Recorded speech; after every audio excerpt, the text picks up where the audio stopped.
Boxing truth here. Just wanted to talk about the cruiserweight title fight between Tony Bellew and Makabu for a vacant WC strap, which turned out to be a pretty good scrap between two top cruiserweights. It was a very good fight.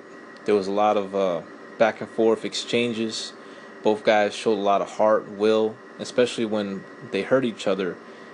They went at each other even harder, especially Makabu. He got hurt very early in the fight with a left hook to the body, and Bellew came out guns blazing, was throwing very hard, good combinations, 45s, right uppercut, left hooks to the body, straight rights.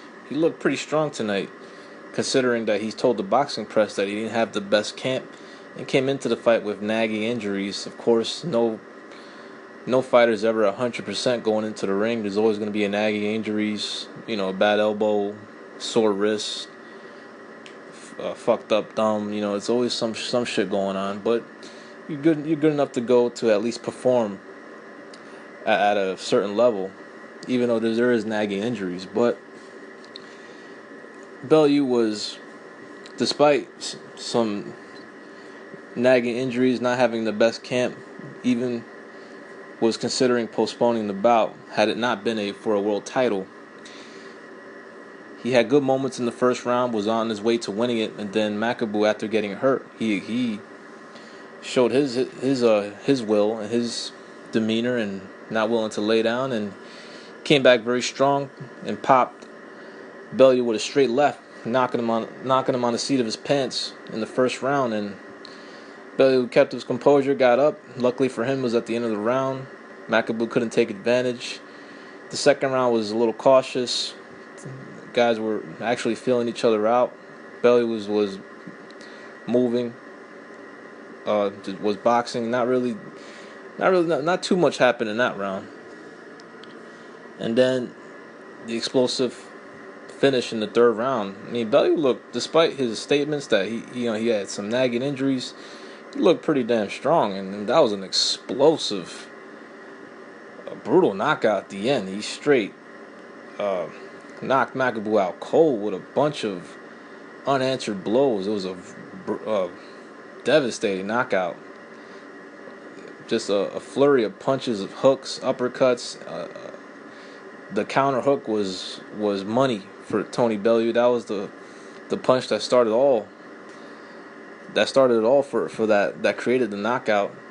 He was able to hurt Makabu with the counter hooks, and he followed it up with a barrage of punches of hooks, uppercuts, and a bunch of straight rights, and he ended it. And it was all she wrote. And at 33 years of age, Tony Bellew, who just recently starred in the movie Creed as a light heavyweight champion, turned a fantasy into reality by actually becoming a world champion for the very first time in his career. Winning a vacant strap for the WBC. He is now the WBC Cruiserweight Champion of the world. Congratulations to Tony Bellew. It's a dream come true for him. Despite his age, he did not falter. He kept on pushing. Despite setbacks in the light heavyweight division, losing 2 world title opportunities against Nathan Cleverly and getting stopped by Adonis Stevenson, he's been able to bounce back, and now he's one of the top players in the cruiserweight division. And it's another added champion to the nation of Great Britain. UK boxing is booming right now. A lot of world champions. Now with 13 world title holders. Could have been 14, but Carl Frampton recently relinquished his belts, his straps, at 122 pounds, now that he's moving up in weight to challenge Leo Santa Cruz. But it's another champion in Eddie Hearn's stable from Matchroom. Good win for Tony Bellew. He looked good at times. He got dropped, got up, showed heart, and was able to get a devastating knockout win against a top opponent, top cruiserweight. Of course, Bellew said some statements in his post-fight interview and other interviews that were a little out of whack. Made you rolls your eyes a little bit.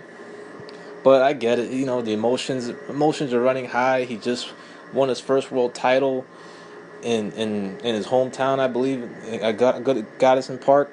I think it's in Liverpool, where he's from. And, you know, he's feeling like the man. He's feeling like a G. Scored a devastating knockout win. And he was saying that he's the best cruiserweight in the world now. That he beat the best cruiserweight in the world. No, Makabu's not the best cruiserweight in the world. He's one of the top 10, sure. But right now, the top two guys is a WBO champ, Glovitsky. My bad if I pronounce his name wrong. Still can't pronounce it right. And Denis Lebedev, who just recently unified the titles in his own devastating knockout of a Ramirez. So those guys are the top two guys. And Glowicki, the WBO champion, cruiserweight champion, is number one simply because he beat the long reigning champion Marco Huck, who holds a decision win over Denis Lebedev. So he's number two. Lebedev, Glowatsky, my bad. He's number one. Marco Huck is still in the mix. He's still at the top of the cruiserweight division. Tony Bellew is there as well. So it's an interesting division. We still have a bunch of belt holders. We have 3 of them now in the cruiserweight division. We're going to see what happens with that situation, that case. I'm not really expecting those guys to fight each other very soon. Glowicki, WBO champ, cruiserweight champ, has his own plans. He's got a purse bid coming up for a possible bout with Usyk, a contender in the WBO, number one contender. Lebedev just got off his recent win about a week ago, unifying the titles, and now Bellew is just won his first strap in the cruiserweight division, his vacant title for the WBC. And it's an interesting time in the cruiserweight division. Bellew also called out David Haye, said he'll fight that bitch on that Joker channel, Dave, whenever, any day of the week. Most likely that fight will not happen. We'll see what's in store for Tony Bellew in the future. Congratulations to him once again, his first world title. But he's definitely not the best cruiserweight in the world at the moment. This is Boxing Truth. I'm out.